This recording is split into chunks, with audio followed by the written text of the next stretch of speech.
Hi friends, Namaste, welcome to our channel. हजुरहरू हाम्रो च्यानलमा नयाँ हुनुहुन्छ भने प्लिज सब्स्क्राइब गरिदिनुहोस् ल। आज हामी पुरीको रेसिपी लिएर आएका छौँ। यसरी पुरी बनाउनु भयो भने सधैँ फुले फुलेको नै पुरी बन्छ। सबैभन्दा पहिला मैले 1 कप गहुँको पिठो लिएको छु।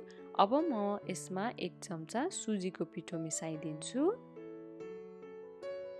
अब म यसलाई मनतातो पानी हालेर मुछ्छु। चिसो पानी भन्दा मनतातो पानी हालेर मुछ्यो भने रोटी सधैँ नै फुल्छ।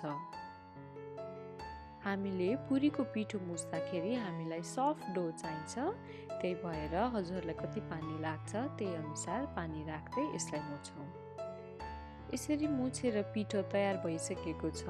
अब म यसलाई छोपेर 30 मिनेट जस्तो रेस्ट गर्नको लागि छोडिदिन्छु। 30 मिनेटपछि हाम्रो डो तयार भएको छ।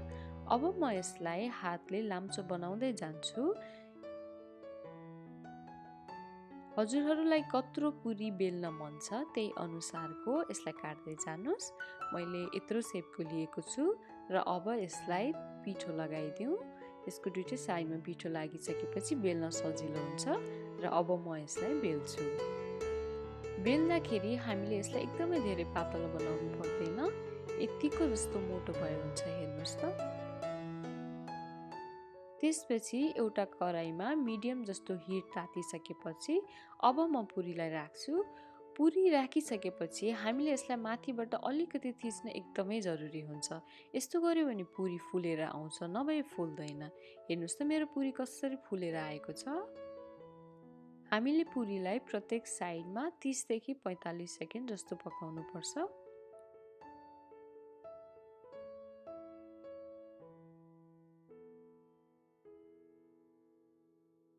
मैले सबै पुरीलाई यसरी नै पकाएर तयार गरेको छु। अब यसलाई हजुरहरूले तरकारीसँग, अचारसँग मजाले इन्जोय गर्न सक्नुहुन्छ। हजुरहरू हाम्रो च्यानलमा नयाँ हुनुहुन्छ भने प्लिज सब्स्क्राइब गरिदिनुहोस् ल। र हजुरहरूलाई हाम्रो भिडियो कस्तो लाग्यो कमेन्ट सेक्सनमा पनि लेखिदिनुहोस्। हजुरहरूले हामीलाई माया गरिदिनु भयो भने हामी यस्तै अरू नयाँ भिडियो लिएर पक्कै पनि आउनेछौँ।